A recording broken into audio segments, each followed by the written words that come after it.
And I'm excited, dude. I'm excited to be doing this right now. Welcome back to the channel. I have Coach Ross here. You guys know him. He's been on here before, and I'm pumped to really just be doing this just with him.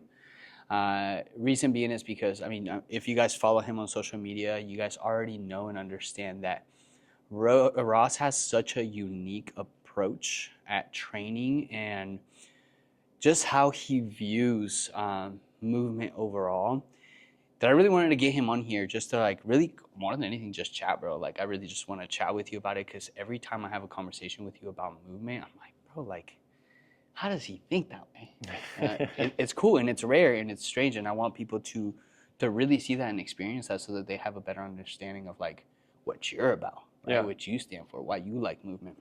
Yeah.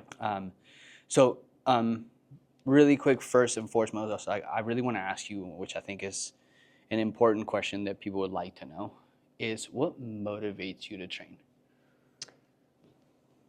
I try to draw from a lot of different areas. Just today I saw a podcast that really got me fired up. I'm like a lot of you guys, I'll see something on social media sometimes, and that will give me a bigger perspective on what's possible. You'll see someone do something that they never thought they could. You'll see someone that's been a master break through to the next level. And that hypes me up. Another thing, and I think this is underestimated by people, is buying a tool. I say tool, but it could be a sandbag, a mace, a kettlebell, a rope. I've been doing a lot of rope flow lately. And while that does cost, it's the same perspective as you see someone that wants to run more. If you have them buy running shoes, they're going to want to use them. They're going to want to use them. They're going to want to take them out for a ride. That's going to be a thing where it's like they're showing off to themselves in the world and they're identifying with it. And, if I buy a new workout tool like a mace, I just spent such and such money on this, I'm going to figure it out. It makes you investigate it a little bit more and figure out all the things you can do with it. And with a lot of this stuff, for me, it's about play. So what motivates me, I really want to play around with some of these objects and figure out how to make it easier, how to make it harder. If I was to work with a client with this tool, if I was to have a kettlebell, what's the easiest way to get them acquainted with it, to get them started with it? Aside from tools, what motivates me, I'm really into skill work, and we'll talk more about this, but for me, rather than just working on how to change the aesthetic of my body, I want to think about what I want my body to be able to do. And if it's something that I'm missing, or if it's something that I'm already doing, but I'm not quite doing it right, that to me is falling in that skill territory. And a lot of things you could qualify as a skill, right? I think that strength in a lot of times is a skill. If you see a guy squat 600 pounds, he's worked very hard to train that movement very intensely, or she, and it's gotten to a point where their body is very conditioned and capable at following those directions their brain is telling them to do. But then you have something like sprinting. And sprinting, running is also a skill. It takes a lot. We went through a speed challenge. I hope you remember that, right? And a lot of us remember being kids. Yeah, your hamstring remembers. And a lot of us remember being kids and you didn't really have to think about it. And then you assume it's like riding a bike and you'll just be able to walk back into it. But our performance probably wasn't what we thought it was going to be, right? Because even if some of us are running, we're not sprinting. And so then you look at something like that and you realize, okay, I have to figure out when and the timing and the position of the arms and the legs, and what your brain is trying to tell your body. Is it just saying move fast? Is it trying to hit the ground hard? Those are difficult things for your brain to navigate. And so what motivates me when I think of skills is that goal of one thing potentially opening up another thing, opening up another thing. So when I find something, I'll give you a recent experience of mine, handstands. And I say recent because it was something that I wanted to do since I was a little kid. I wasn't very good at. I didn't really put a lot of time into, but then the more I put into it, the more I was finding, oh wow, there's all kinds of variation within this, and that just made me more excited to train handstands. A lot of us see online someone just trying to hold a handstand totally steady for 30 seconds, 60 seconds, but then you can look up soft acrobatics, and it's people kind of rolling around on the ground, kind of like animal style, and going up into partial handstands and coming down, and it's not just how they go into it, it's how they come out of it. And so now there's this broad world, and we all love gymnasts, and you see acrobats, and so then you look at how a handstand could also be a way to very much like zero in on a problem area. So why does handstand stand out to me? I've had injuries, the worst of which was a shoulder neck injury. And so doing a handstand is like looking directly at that injury and going, okay, but I'm gonna do this, which requires that shoulder to have the intelligence and ability to be able to do this complex movement that people with healthy shoulders struggle with. Yeah. So if I can engage with something like that, that's motivating for me, because it's me always doing that check-in with my body. Like, if my shoulder is truly unhealthy, why am I able to do this handstand? Well, if I'm able to do this handstand, maybe my shoulder's not as unhealthy as I thought. Maybe I'm capable of like opening up that world. So those are some of the things that really motivate me to train. I love that, dude. And to share with y'all, man, like, you coming into my life at the time you did, you actually inspired a lot of what you just said is the play aspect of training, because I've always been so like regimented, right? Yeah. Like this many sets of this much of this. And like when I got to know you and I started to see that the playfulness and the fun and, just even training with you a couple of times, I was like, okay, like I can explore different things. Yeah. Right? It doesn't have to be this like this many sets and this many reps. Exactly. This is how you do it. And dude, to be honest with you, like that's kind of how I train now. Yeah. Like with kettlebells, like I'm just having fun. Yeah. And people approach me all the time with that, like, dude, that looks really fun. I'm like, it is, dude, Yeah. And it's cool to be able to say that to people because, Sure. most people, we kind of talked about this, are just doing things because they're just like in a routine of it, or it's just repetitive, or it's just what they've always done, but they're no longer enjoying it. No, it's so serious. So they're just like showing up and going with emotions, Yeah. but miserable in their training. Yeah. So it's something that you really opened the door, because I was kind of going through that. I was going through a period in my life where I don't know, I was just kind of tired of bodybuilding, bro. Like I didn't want to leg press this much anymore and hack squat this much and lat pull downs. So I was starting to explore kettlebells when I first met you, but I wasn't really into them until like I really like met you, and you helped me explore in a fun way. Yeah. Awesome. Love that. So I'm grateful for that, and you saying that, like, it's true. Like he is inspired and motivated by play. Yeah. Which is really cool, and that's something that is different in our industry. No, it's definitely something that I think is underappreciated, as if like you cannot do this, or there's some kind of negative view if you're not taking your training seriously, quote unquote. And there should be an openness that you can have some very serious parts of your training.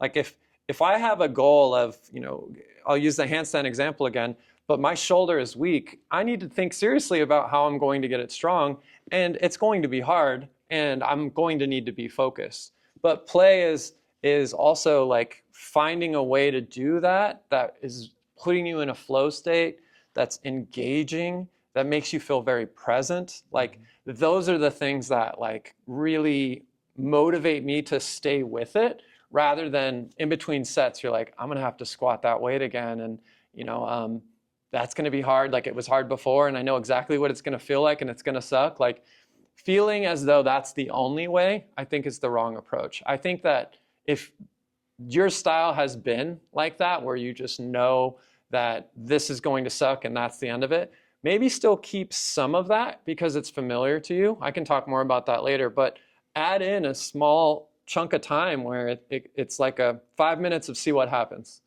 5 minutes of, let's just see what we can do. Let's see how we can use something differently. Let's see how close or far I am from getting in this position. And you may go, I'm going to try that again. I like that. Versus when's the last time, you've been doing squats for years and years and you hit a PR and you're just like, I'm going to hit a PR again next week. Like, the stress, the strain, the wear, the tear, that it starts to get to you. And for some people, that still is a motivator. Yeah. And, we can get into that too, but I'm encouraging people to find that thing where it's like when your friend tells you, oh, can you do this little trick with your body? And then you try it in front of them and you can't do it. And then you go home and you're like, I'm going to learn this thing. Like, you're so motivated at first by spite. And then you're like, I thought I knew myself and my body. But then you're going like, no, I really like doing this. And part of you liking it is you didn't think you could and you didn't feel capable. And then you see that you are more than you thought. And like, you just open up and you get this energy source that you didn't even know you had. Yeah. And play is that for me, where I've had days where I'm down or low energy, but then I try something out with a kettlebell and I'm like, I want to try that another 20 times. Like, let's see what happens. Okay, what happens if I go a little bit heavier? Oh, now my balance is really off. Oh, well, that's interesting. I didn't think that I'd need balance on this side of my body for that. And it just turns into a whole thing. And I might end up doing that for 30 minutes or an hour. So yeah, I love that, dude. So you kind of touched on this a little bit. You talked about like skills over aesthetics. Yeah. Right. And I kind of want to really dive into that because Sure. I think like our industry is so driven by aesthetics. Like that's all everybody ever wants. Yeah. But it is cool because, even with your clients and stuff like that, like I see your drive with them is mostly like skill. Yeah. So talk to me about that. Well, first I'll say, like, aesthetics are relevant. A lot of the members in our gym and clients, they are looking for something aesthetic, and that may be for, good reasons. Maybe that they felt that their aesthetic has held them back for a long time. Maybe that their goal is weight loss, and so when they say aesthetic, it's to have a body that's leaner or more muscular, because then they feel like they can engage with other parts of the world, or confidence. And while all of that may be true, is true to a large degree, I think that when you approach it with, you're staring at your bicep and then you go and you try a bunch of curls and you look at it again and then you say like, is it better? Is it bigger? And then you have bodybuilders that go through this vicious cycle of, okay, I had no muscle at all. I train a little bit. Okay, I look better, but I look even better with a pump. Okay, if I could make my pump my normal now, then I'll be satisfied. And then they get to that level where now what they used to only look like with a pump, they look like just sitting there cold. Then when they get a pump from that, then they're like, okay, one more level up. And that's, body dysmorphia, and a serious topic. But like, I also think of the saying, a watch pot never boils, where people are just constantly looking in the mirror and constantly waiting for the compliment, for someone to talk about their physique, or waiting for them to just look at themselves and go like, I'm done. Or like, you get to that point. If it really is to just look good or look better, what do you do at that point, right? What do you do when you can say fairly accurately, I do look better, I look good, like in comparison to the general population, this or that? Then at that point, do you say, okay, well, I want to look even better, I want to do even more with that? Maybe, but I go into the route of skills. I started in bodybuilding like everybody else, but skills to me are more stimulating. I've mentioned that before, but there is a level of control and engagement with your body that I just find to be a lot more motivating, because I want to think of how one movement will help me do another movement, which will help me do another movement, and then those may help me refine this movement. And bodybuilding, even powerlifting to an extent, they don't always translate. So when someone says, I'm doing this so I could be a better father, I'm doing this so I could be a better soldier, and you squat, that's really all you do for legs, right? You use a couple machines, and then you're asked to jump onto a high box. That doesn't always translate. Right. A lot of those people are so stiff, so tight, And jumping onto a box is even easier than saying, can you jump down off of a 5-foot area without getting hurt, right? And their body has just not trained for that. It's not prepared kind of thing. And even though they go, but all a jump is bending my legs, straightening my legs, it's different. Yeah. It's different. And I touched on running and sprinting, where someone would go, I have amazing cardio. Like, I'm on this bike all day. I should be able to, sprint down the street and run for hours. And if you have not done it, you're not going to have that ability. So when I say train skills, I'm saying, what if you think about all of the things that you want to be able to do? And I look at it in 2 areas. What are the things you're already doing that you want to get better at? And what are things that you either have never done or you just desperately want to get to? And those things you can find a way to train, right? So you have 2 different groups. What's that thing you're doing that like you would do for free, that you would do for no reason at all, like, and you just love it? It could be something as simple as gardening, right? You want to garden, but you have bad knees. So you're going to train how to get into different positions. And so now it's more movement based. I would look at the skills you would need to do the gardening task. And then I would ask, like, okay, what are all the different positions that you would need to be in, right? If someone said, I love rock climbing, okay? Oh, wow, if you need to be able to reach this area, you need to go into this wild, flexible position, and getting your shoulders more mobile and using some skills like maybe a handstand, maybe a cartwheel, maybe different kinds of mobility movements that might particularly help you, or maybe getting into another sport that you can do in addition to rock climbing that may have some transfer. Like maybe you do rock climbing and then you also do swimming, where being flexible in all those areas can really help you too. And then so you go, okay, I want to learn technique in this area. So sometimes it's adding a new skill. Sometimes it's breaking apart the skill that you've already done and saying, like, how can I get better at my weak point here? And I think that then you have more of a drive, right? If I say, would you rather work out until you say you look good, or would you rather do the thing that you already love, that you're already motivated to do, that you spend your own time doing, and I say you get to do that even better, right? Like that to me is more motivating. Or that thing where you went, oh, I'm not that type of person. I can't do that. Like, I'm not a runner. I would never be able to be a runner. And then you start showing them how they can slowly turn into a runner. And we've had members when we've done challenges where they start practicing that, and you can just see their technique is starting to improve. They're in less pain, and by working on those little things and not just training one muscle. That's of course important. And then to full circle back, like, it's not that I never train a muscle or with clients that I don't focus on training muscles. Of course, that's a big part of it. But it's breaking down what muscles are weak and what muscles need to be stronger in order for them to do more of what they want to do, right? Someone likes going on hikes. They need to be able to step up and step down on these surfaces. So things like a step up, where they step up onto a box or a surface, that's huge. That's going to play into hiking. What muscles do you need for that? A lot of glutes and quads and your hamstrings and the ability to stabilize on one leg. So then you try to take all those parts and then build them back together. So if they're stepping onto an 18-inch box, I can feel more confident that they're going to be able to step onto those areas when they hike. But if I just have them do a leg extension, I'm hoping that it translates, but it doesn't always translate. Right. So that's really how I look at it. I love that. And I think this is I was that guy.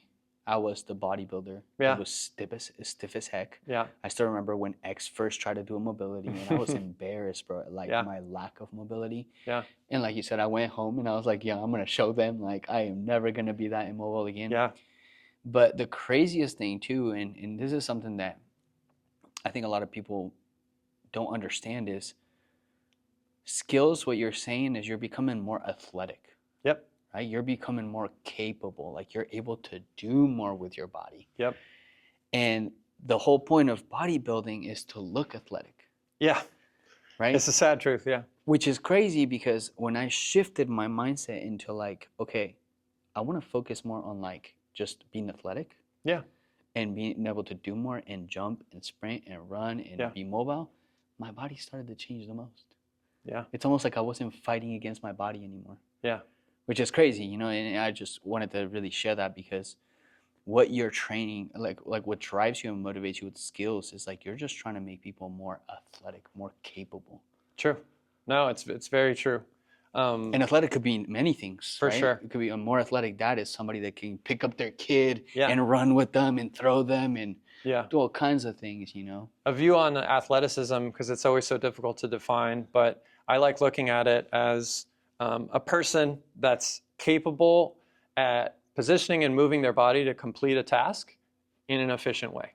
So that's like a Write that down. that's like a way that you can kind of describe things, like all the way from like dance to basketball. And Yeah. you know, if they're told I have to get to this hoop and I have to find a way to do it through all of these opponents in the most efficient way, your body is going to need to find all those positions in order to do that. Or if a dancer is either trying to do, you know, something that's totally self-expression, then they have to find the most pleasing and aesthetic way to do it that also can, you know, wow or please a crowd, or, you know, whatever their goal may be. Or they need to do the task of, you're going to do this particular performance, and it's all laid out. And so they have to find a way to take what someone else has done and get their body to totally copy it. So they need to have that perfect control and understanding and know-how that they can look at someone's position and then they can immediately do it, right? Yeah. And so I think that kind of athleticism, if I take it back to the guy that's doing leg press because he says, I want to be a better father, I want to be more capable. If you start asking him, like, what is it that you either worry about in regards to taking care of your children, or, you know, what are some things that you would love to be able to do? So imagine that, I said leg press, but imagine he goes, I want to be able to throw ball and play catch with my son. Do you ever throw anymore? Well, no, I did as a kid, but now I bench press. You're going to lose that ability to throw. It's not the same. You're going to, yeah, exactly. And so then you'll come back to that movement, and then you'll go, I benched 300 pounds. Why is it when I throw this, you know, 2-pound ball, like my rotator cuff is all torn up? And you're just not exposing yourself to those things. And that is the kind of stuff where you can train the skill of throwing. You can train your rotator cuff directly without getting in the way of these bulky muscles on the top. You can actually get into that area, into that groove, and see what your capabilities are there and start to develop those things. Yeah. I love that, dude. Man, that meaning of athleticism, I hope you guys wrote that down. You know, with obviously clients, a lot of our clients, you know, are very motivated by skill, things like that. So I wanted to ask you, like, what is something you do to keep people motivated to want to train, even though some of them may not really like training? Yeah, that is I feel like that's the central question that trainers have to deal with. Yeah, for sure. That's what I'm asking. I think people in the medical field have to deal with that, as far as like telling your patient that we want you to get healthy. You came to me to get healthy, and I'm giving you this or that tool, and it's not working, right? And I think as trainers, we deal with the same thing. We'll write meal plans for people. We'll help them track their calories. We'll give them goals and habits and tasks, and that's not the only thing that makes a difference. Oftentimes, I would have this thought that, like, you know, more information isn't always the answer. Sometimes it's like, you know, having the person ask themselves what they really want to get out of this. So one thing that you've taught me is you know, the power of goals, like the power of like what really motivates a person to move. For some people, they could say something as black and white as, if I see that number on the scale, I'm going to be ecstatic. I'm going to be so excited. And I have a couple clients like that, where for them, that could be the most meaningful thing. And if we can coach them to get there and they see that number going down, whatever we're doing with them, a lot of times they can be on board with it. But some people will say a number, and the number's not the real thing. Yeah. That's not the thing. It's what they're taught to say because they were told they were overweight or out of shape, and they'll give you that number because it feels like a standard. But if we can find something, Brenda, one of the things that she told me, one of my clients, was that she wants to be able to travel and she wants to be able to, go to the areas that she wants to be able to go to. I think it was Nashville was an area that she wanted to go, and for her, it's being able to walk to all the places that she wants to walk to, through hills, up and down hills, and to be able to, go to the different attractions of the city and not feel like she's going to run out of breath, and feel like she's strong enough, right? If she was to fall, that she would be able to get herself back up or stop her fall. And since we started working together, she loves telling me, I almost fell and I didn't, right? Oh, okay. Did we talk about this?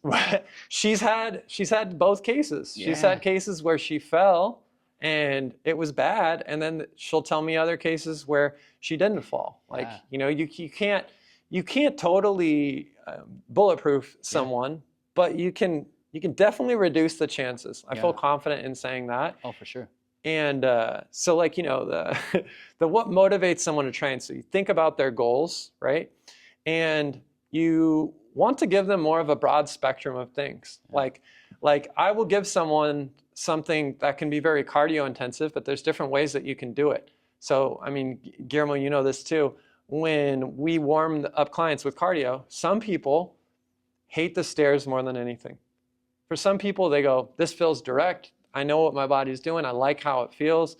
But some people are like, my knees, my legs, like, I just don't like it. And then we can put them on the ski erg, where now they found a way they could do cardio with their upper body. And maybe that's like a part of their body that hasn't been hurting, and that they feel like, no, the upper body is what's kept me going. So then they can feel invigorated. Like, oh man, look at how powerful I can, perform on this machine. And I don't feel like it's just my legs and my lungs that I'm thinking about. I'm thinking about that part of my body. Or I love the sled.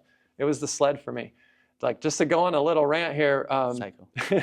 For me, I never felt like a cardio person, and conditioning was the hardest part to work on. And I honestly think that's why a lot of people go into bodybuilding, because you can kind of avoid some of that, right? But I liked I liked pushing against a heavier and heavier object. It's very safe. Like, you're very unlikely to hurt yourself on a sled, but you can push a light weight continuously for a really long time, or you can stack a ton of weight on there. Maybe you can't even move it, or maybe with 30 seconds of effort, you can move it 10 feet because it's so heavy. But I love that I can create that situation, and I can be as out of breath as I want to be, and I can go as long as I want to go on it, if you have space in your gym and people aren't trying to take it. But for me, that was it for cardio. Like, I really loved it. And then that made me get into better condition. Then I was like, well, I really like the ski erg now too, and the battle ropes, and the assault bike. And now I'll use like the tools that are provided to me, because I'm trying to build that ability to tolerate these new conditions. And so finding out your client's goals, finding out the method to get them the kind of results that they want. So if my client Brenda can go crazy on the ski erg and build up a high heart rate and tolerate that for a long time, that is going to lead to better cardio. That is going to lead to an ability to walk a little bit further. And then maybe if that makes walking easier, now she's walking more. And so the original thing that she wanted to do that felt like it had this barrier, we find an alternative path to it. So finding those ways to get people to explore. And then also something that this is like very removed from fitness, but I think it's such a real thing, is find something that brings them joy, that brings them like excitement, that makes them feel in tune with their body. How many clients have you had that you tell them they got to get steps, and then they go, I don't want to go on a walk, and then you go, do arm circles, have a dance party. Like, I've had so many clients that said, I just dance in my kitchen to get my Zumba steps or up. something. Yeah, exactly. It gets you moving. It gets your steps up. So these people that don't want to walk will say, I'll dance, and I may dance for 30 minutes. Dancing's taking way more energy. Taking way more energy, and you're literally like jumping up and down, but it's fun. It's engaging. And so then you just got someone to burn a ton of calories, because you may have been the person that gave them permission in that moment, that said, hey, this still counts. This is still part of it. Exactly. Yeah. So the last thing on that is rope flow. That's something that is like a jump rope, but instead of jumping over it, you're more wrapping it around your body and swinging it around your body. And it's a little bit heavier than a jump rope, and invented by this guy, David Weck, and the guy that made the Bosu ball. And I bring it up because it was something that frustrated me at first, that I'd see videos online and go, oh, that looks so fun. My client Presloff, he says, I'll do things, and he'll go, that's so satisfying. And that's the big thing with kids now, where they go like, man, that's just nice to watch. Like it's, yeah. You can see yourself doing it in the mirror, or you can see yourself in the video, and then you go like, I didn't know I can move like that.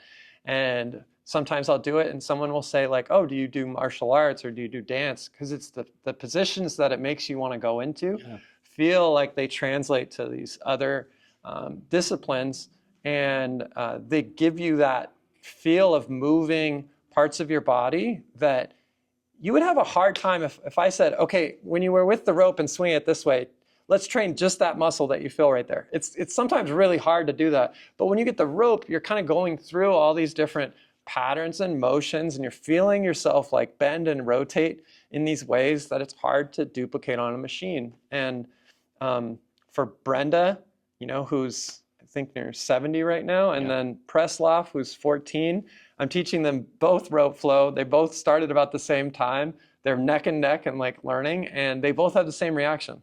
How often in life can you find something that a 70-year-old and a 14-year-old will both say, I'm so excited to do more of that? Like, it's so hard. It's so hard to find those things. And if you can find something like that, that fits with their goals, and you can make it approachable, I think then that's a great way to get you motivated to train if you don't think you're into the standard fitness anymore. Find something that falls into that. Yeah. Brenda loved it so much that she literally had a meeting with me to tell me that we need to have a rope flow class. Yeah. FYI. Yeah. So if you guys see Ross doing a rope flow class here at the park soon, you heard it here first. No, it is actually really cool, man. And like you said, just finding something that Michelle's a great example of that too. Like I had such a hard time sometimes getting her to get her steps, but she loves two-stepping. Yeah. So I was like, dude, go to a Stoney's. Just don't drink. Right. Yeah.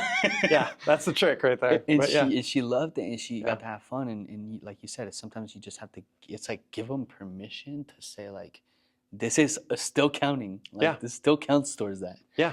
Exactly. Or we'll tell clients, they think that healthy is just chicken breast and broccoli. And then you remind them that it's calories and you need protein, and you happen to like steak. Steak can be a part of your meals. Like, it doesn't need to just be chicken breast. But it has this or that. And with everything, there can be little trade-offs. But if that's the thing that motivates you to stick to your diet, that motivates you to, want to use this towards your goals, that's the secret sauce right there. That's the recipe. That's the thing we're always looking for. And you can find a way doing it in a lot of scenarios. You can find a way doing it the way that you want. You just have to structure it right. And I think that's what a real trainer that's like worth their certification or degree is trying to do. They're trying to find a way like, what do you love? Let me take the ideas and principles that I've been taught, how to progress that and turn it into something that will then be able to create a training plan for you that's very personalized, that you don't just buy some cookie cutter thing offline. You say like, is there a way for me to do Zumba and, to still eat fries and to, have an occasional dessert? If I love those things, can I lose weight? And you could definitely work with that person. You figure out a way to make that work for them. You substitute things there. You add little things, take little things away. Like it's definitely doable. You said something about like a trainer worth their certifications. I think it's more a trainer that genuinely cares and is invested. Yeah. Because sometimes it can be you're just a number, right? Like you're just a client, so they just have you doing the same thing they have Susie doing, and Betty. But like having a trainer that can literally, like you said, you break things apart and say, okay, well, Brenda wants to be able to walk more. So let me see, what are some things that I can, in breaking that down, that's true care, like Yeah. true investment of a trainer to like take True. time and say, okay, this is going to benefit the things you said you want to benefit. Yeah. So that's huge, man. All right, so the next thing, we had to pause for a second. Don't judge me, my battery almost ran out. Next thing I really wanted to touch on is, I've seen this time and time again, right? But I want you to share with us and them an instance where you've had a client improve their movement, and yeah, just we're like stoked about it. Wow. I'll bring up a couple of people that I've worked with, some of them for a very long time, some of them for a short time, and hopefully you can understand that like some of this is it takes a long-term investment on your part as a trainer, on your part as a client or a human, and you might not get the answer right away, but other times it can be a change or a tweak of one or two things that can make a huge difference. Brenda, brought her up a couple of times. One of my favorite clients. All my clients are my favorite, but of the favorites. But not really. Yeah. Just kidding. No, but she originally was having a hard time when she came to us, a hard time just grabbing stuff out of the cupboard. She would grab like a pound of ground turkey out of her freezer and feel like her shoulder was not going to be able to hold up, right? And so if you're coming with a different level of ability like that, think about how many things that she would encounter in life where she would go, that's risky, I shouldn't, I don't trust this, I'm going to just, hold my spot, right? I've worked with other clients that say, oh, I would have to get on the ground to do that. I don't know if that's going to go well for me and if I'll be able to get up, right? So you take that client, Brenda, and we started putting her shoulder into lots of different ranges of motion and positions. So at first, my approach with her was, can I get you to put your shoulder in those positions? And then can we then start to engage our muscles in those positions? And that's the entire point of mobility. Side note, flexibility is just being able to get into the positions, and then mobility is being able to use strength and control in those end ranges typically, right? So I'm trying to exert my muscles to use my joints in positions where my arm's overhead, where this typically feels vulnerable, right? Yeah. Imagine that you're in a car and then there's someone in the back seat and you have to like reach back there, right? You have a kid back there and they're... You can say it. Yeah, right? They're going crazy. They're going crazy back there and you reach back and without any weight in your hand, maybe you're just reaching back there to tell them to stop it and you'll tweak your shoulder. And you can do push-ups and you can do bench press and all this, and just reaching back there is that thing that you worry about. So that was Brenda, where it felt like she could do some things with her body, but not other things. So we started using cables and pulling her arm overhead with the cable and then having her pull down in different directions and hold those positions. And then we had her use the PVC pipes, the mobility sticks, and go through different ranges of motion there and actually try to bend the stick or hold positions, push down force in different areas. And then I had her do a variation of a shoulder press, was an Arnold press. And instead of pressing to the outside like this, I wanted to think, what's the position that she's going to grab the ground turkey in, right? Anything from your cupboard, you're going to reach above your head and then you're going to pull it down and you're going to look at what's in your hand oftentimes, right? Or you're going to set it down. So for your palm to go from here to here, we can do Arnold presses where we're actually rotating the shoulder as we're pressing it. Yeah.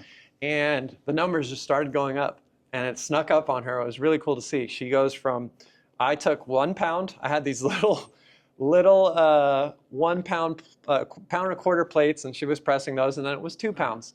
So then she's pressing 2 pound dumbbells. And then I try to get her to the 3s, and she's like, oh, let's just stay at 2s. Those are too crazy. And then we press the 2s 15, 20 times, and I go, you're gonna be able to press the 3s. And it was a process. And in the meanwhile, I'm doing all these other different positions with her shoulders and having her do variations of rows and holds. And she's just getting more confident with it. And then she started saying, I grabbed the turkey from the freezer and like it was effortless. And I didn't even realize I was doing it. I was on the phone while I was doing it. Whereas before that would be something she'd have to focus on and she'd be stressed. That person, their heart rate's up, their blood pressure's up. They might start sweating because it's a very nerve-wracking thing of, is it going to happen again, right? Great transformation from Brenda. That was, over a longer period. Now she's doing rope flow and going over her head and pressing much heavier dumbbells. And every time I see her, I'm trying to give her more and more challenges. Shorter scale, I think of Jason, one of our members. Jason ended up winning some mobility sessions, right? And he had taken our classes before, and he has been trying to run, trying to just have that ability. He looked at it as this is a part of longevity. He has children, just wants to be able to keep up, and it's just something that in his mind, that was a representation of health. And he was running into shin problems, knee problems, lots of little joint issues, and we started working on some individual areas. So for him, it was really trying to strengthen different parts of the muscles around the joints that he wanted to work on. Yeah. And so some of the exercises might have seemed silly. I had him sit on the ground in different positions because I think this is like another way that people could look at different kinds of flexibility and mobility is you find like the low-hanging fruit. And if I tell you to sit in this or that position, gravity takes care of the rest, the ground can take care of it. And so he was suddenly able to stretch these areas underneath his knee and the front of his ankle that he had had so many issues with, and he was getting better and better at getting into those positions. Another thing that I did with him, when you talk about movement and movement quality, he told me that he has issues squatting. And so I said, let me see your squat. And he just had a position like a lot of people do where his toes were out, and he felt the squat more in his knees than even his muscles, right? And I've run into that a couple of times with people where they say, oh, all I feel is my joint. I'm sure my muscles are working because they're going up and down. Your joint doesn't create that. But your brain is so focused on this painful area, like Brenda with her shoulder, that you're barely able to focus on those other areas that you really need to develop, right? So I gave him some different cueing. I had him adjust his foot position a little bit. I had him try it a couple of different ways, and he said, squatting feels a lot better. Oh, okay, I don't think I've ever felt a squat like that before, or what I was supposed to feel. And he told me he would go into the classes, and then he said squatting movements in our HIIT classes, they were feeling better. They wasn't just feeling them in his knees, and that's an amazing thing. Like when you can hear that he's going to encounter squats the rest of his life, but now, after learning a few different positioning and cueing tips, he's able to look at that movement totally differently. And of course, don't you think that guy's going to end up squatting heavier over time, getting stronger, getting more of the goals that he wants? That's going to help him improve at running, of course. So with him, I had just a few sessions, and then he, which was very rewarding for me, he had come because he was getting hurt running. And we had been working on mobility, and he'd been seeing me weekly and working a little bit at home. And then he had his fastest run, and it was pain-free. So Huge. That's amazing. Because then that guy says to himself, well, I could probably do that again. If I already beat my time and I'd only done this the one time, let's see, I could probably beat that time again. I wonder if I could run twice a week. If you have pain and that's stopping you, then that's a good thing to clear up. And so if changing your movement can get you out of pain, if doing more of one type of movement or less of one type of movement can get you out of pain, that's great. But also it gets you in touch with the movement. Yeah. And if suddenly there's a movement like lunges, I had another client, Bernie, and he improved at his lunges by changing some of his positioning, then they're removing fear, they're getting rid of pain, and then they want to engage with that because they've been avoiding it. Mm-hmm. They've been avoiding it for years and years and years. Hurts. Right. And now other movements where a lunge is part of it, a squat is part of it, a push-up is part of it. Now they're going like, well, I didn't think I'd do a push-up. Now I can do a push-up. Can I get off the ground? Okay, what if I go to the ground this way? Okay, now I can do different crawls and animal style movements. Like it just like goes and goes and goes. And that's where I like to take it with clients. I love that. And you're right. They approach things differently. When they don't have the fear of like, this is just going to hurt my knees, or this is just going to hurt my hip, they just have, I see it in Jason, right? Like he's just approaching those weights differently. He's pushing harder because now he doesn't have that block of like, man, my knees are just going to hurt. Right. You know? Right. I love it. So, last question I have, and I do have to read this one because I don't. So, what principles guide your approach when teaching someone a new skill or a movement pattern? Okay. For me, first step is learning about your client, knowing your client. You need to get that background from them. Is this a person that has been actively moving their whole life, right? Is this a person that was an athlete? Is this a person that is confident when they move, right? And if I say to a 8-year-old boy, I'm kind of stereotyping, but you think you can do this? They're going to just try it, even if their life is at risk. Yeah. If I say, can you go upside down? They're just, let's see. Yeah. But you tell that to a person with a totally different movement background and age group, and they're going to think about it a little bit more, right? And I've been on both sides of that too, and tried some stuff that takes a lot more effort and bravery to do. So look at their background. Can I take their movement goal, right? Let's say that they've never been able to do okay, I'm thinking of a skill here. I'm going to use handstand once again. I just love the thought of that because there's all these little components to it, right? So how would I take something like a handstand for someone that's very nervous and is like worried to try something like that? If their background, they've never had experience with this handstand before, I'm going to say, okay, how can I put them in the smallest amount of a handstand where they still start to feel something? And that may be like a downward dog yoga position where they're fully on the ground. They're trying to put their head between their arms, but they're seeing what it's like for their head to start to go upside down. They're seeing what it's like to load and put pressure on their shoulders. And then I can start putting their feet on a box. And now they're going more and more and more upside down, right? I can see if they can hang from a pull-up bar, and can they hold themselves in a position that if I was to flip that upside down, that everything would be stacked and aligned, that they're going to have an ability to balance, right? How are their joints that would be needed to do this skill? So a big one for handstands is wrists. You have this tiny joint, and you have people that say, if I go in a push-up, like I can't stand it. I'm not going to put them in a handstand yet, right?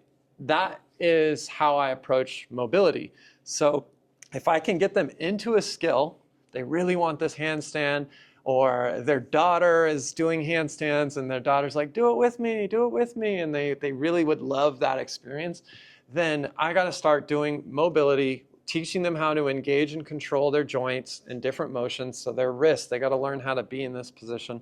And they need strength. They need strength in the upper body and shoulders to be able to hold themselves up. And then the other thing about it is you try to teach them the features that make the skill good and clean. Sometimes I'll say that make it cute, right? That like really tie everything together, what their focus and their goal should be. And some of that with a handstand is being in a straight line, engaging your core, right? When you think of a lot of movements in the gym, when you go from a machine to a free weight, the skill component, right, is can you engage your core and then move your body around while you engage your core? And then on top of that, you need to be able to breathe. So your core is like changing as you're moving up and down. Yeah. And that's that limiter that takes people a while to get to. So with the handstand, maybe started with the push-up, and they can hold the top of a push-up. So then I start saying, okay, if your wrist hurts, I'm going to work on your mobility here. Okay, I'm going to start putting your feet a little bit higher. So now you're getting into more and more of this handstand shape. You're hanging on a bar, so your shoulders and your mobility are opening up even more for that position. We want to feel like you can get into like a hollow body position, which is kind of like a plank, but on your back. And then you can really engage your core and front line in that.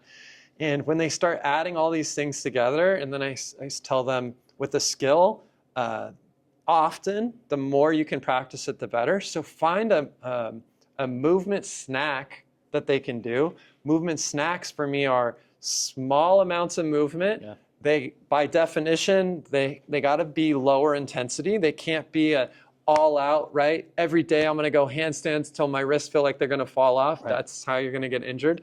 But imagine that, you get to a point where you can hold a handstand for 10 seconds. Then I might say, just a couple times a day, try to kick up into a handstand. Briefest hold, come back down. That is going to teach you how to enter and exit the skill. It's going to train your brain to get in touch with that movement, right? Squatting. If squatting always like hurts your knees and you can get into a deep squat, but it's like hard to stay there, then find a way to get into a squat position a little bit every day so that your brain starts going, hey, it's this thing that we've been doing all the time. Yeah. Of course we can do that, right? Of course I'm going to be able to get through. It's familiar, right? So finding a way to break apart the skill, train the weak areas, make sure that they can get into the position, find the easiest way for them to get into it, and then have them do it frequently enough that it really starts to ingrain. And honestly, you can look at just about anything that way. If you started saying like, I need to learn this dance move for a wedding or something like that, Yeah.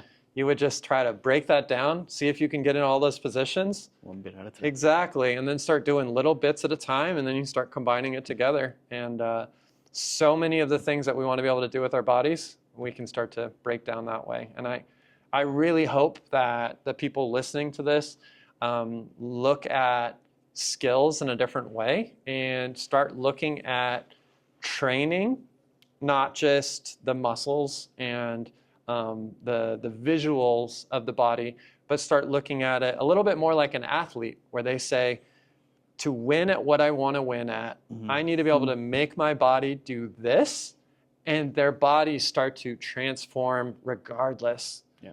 We look at athletes, and most of us idolize their bodies anyways, and a lot of them, they'll lift some weights, but it's just the relentless pursuit of, I want to get better and better at this thing that I love.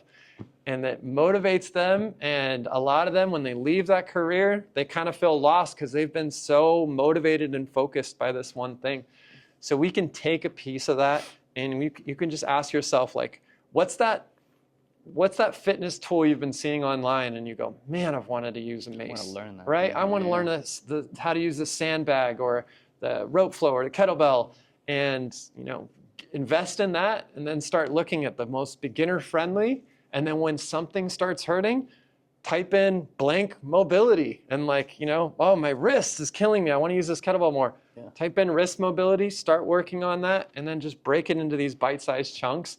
And you'll find it's not just you saying, I have to work out 60 minutes a week and I have to make time to do that. You're going to want to go to the park and do that, go to the gym and do that, be at home and still go, I can still hang from a bar a little bit. My shoulders are probably going to be fine.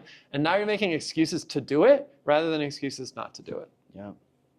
I love that. Essentially, the principles, from what I heard, right, is progressive overload. Yeah. In a way, Yeah. you're finding the capability of a client, and then just finding little tiny ways to progress that skill. Definitely. That's so cool, dude. And it is actually really dope to get somebody in here and them say, I've always wanted, since I was a kid, I wanted to do this, right? Even your journey of the muscle up was really cool to watch. Yeah. Right? That's something Ross always wanted to do, and he just was never good at it. But he was like, you know what? This month I'm gonna take some time, and he just skill after skill after skill, and then you were doing what at one point? Yeah, no, I think I got up to 8. That's from crazy. Not being able to do 1 and then a month of work, and I got up to a point of being able to do 8. And yeah, if I could see little kid version of me, he would just be in total awe. I can't believe that. And that to me was just so satisfying. Yeah. Yeah. I love that, dude. Essentially, like I said, it's progressive overload. And I love to see it, and I love to see your clients thriving in it and them being motivated by it and inspired. And I pray that this video touch somebody on the other side. You know, if you've been looking at it, like finding a different approach other than just bodybuilding, or, you know, you're trying to do things like being a dad that can run with their kids or throw the ball with their kids. Right. This is a way you can really have an approach at your fitness that will make you want to continue to get better and push more and get better at that skill. Because, dude, imagine like you have a kid and he plays football and you're like at the 50-yard line throwing this thing, just throwing rockets at your kid. Like, think about how your kid's gonna see you. You're gonna be like, what the heck? He's gonna look at the rest of the parents. They're all just sitting in the sidelines while you're over here 50-yard bombers, you know? And it's Yeah. because you Yeah. had this approach at like, Yeah. okay, I want to be able to throw the ball. What skills do I need to work on? How do I have to mobilize my shoulder? You know what I'm saying? Mm-hmm. So, yeah, man, awesome interview, dude. Thanks, Thank bro. you. I appreciate you doing this with me. And like I said, dude, I just really I want people to see what you're about, bro, because it's different. It's such a cool different too, you know? Yeah. The change it genuinely makes in people's lives is literally what people are craving. They just don't know how to vocalize it because they're so taught, lose weight if you want to be healthier, right? Like that's the way to become healthier. No, dude, like being more capable is being healthier, Mm-hmm. you know? So any last words for the amazing audience? No, I think you guys have a better idea of my approach. I would love to work with some of the people listening in a certain capacity, persevere. We train people online. I'd love to train people in person. Work with someone on these skills and find the entry point that works for them, and maybe expand their mind on, well, if you think this is cool, then you should really look into this or that. Or have you ever thought of approaching it this way? What if you did this event and you did a Spartan race? And like, okay, I look at like a Spartan race and I go, oh man, there's so many skills there. You got to be able to climb a wall. You got to be able to balance. You got to be able to, Monkey bar. right. And so you could have so much fun with that. Okay, what's your strong point? What's your weak point? And so an event like that is just a mind-opening experience where you suddenly see what you're capable of. But if you said, I want to learn how to do a backflip, there's a path, there's a way. That stuff's not totally off limits. And if that's something that really excites you, those are the kind of things that I'd love to work on.